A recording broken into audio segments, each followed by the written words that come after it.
you. Thank you.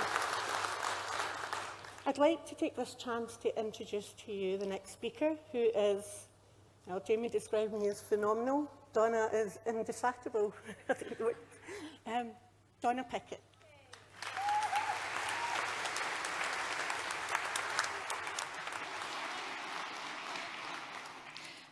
G'day. Conference. My name is Donna Pickett and I'm a candidate running in Inverclyde East Central. Today I'm speaking on hidden disabilities. And I'll breathe. There are many people like me that move through the communities of the disabled and the abled. We have some of the barriers that disabled people have while still trying to be or being forced to be part of the abled section of the community.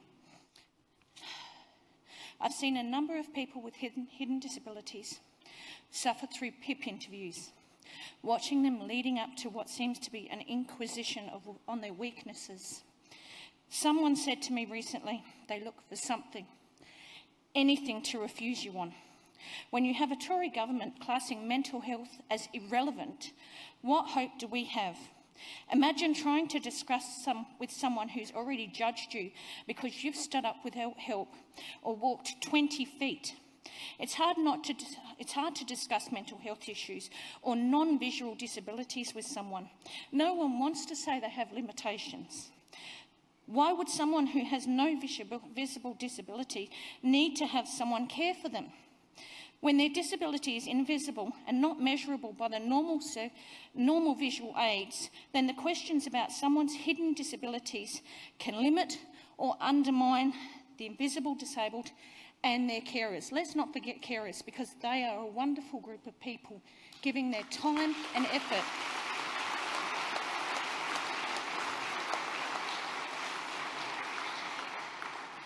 Mental health problems are one of the main causes of overall disease burden worldwide.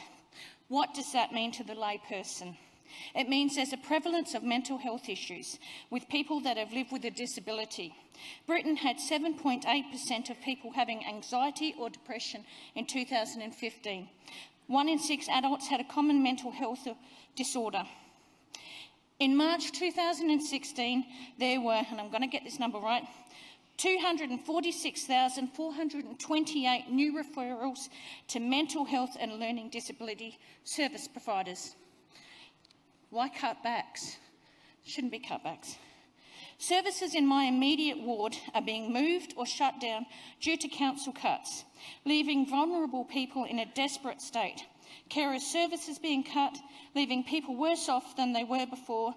People can be refused services or don't know about services because they don't fit into the usual disabled bands or groups. It's hard to talk to people about what holds us back. To discuss an invisible disability offers part of ourselves to others, opening us up to ridicule or judgment that some of us could hide from because we don't have the visual clues. Because being hidden can help us cope, but it can also stop us receiving the support we need. Our carers also need to be offered the support. In some cases, not wanting to discuss or disclose our limitations are part of our disability. We are being forced to confront or prove our disabilities to people to then start receiving the support we need.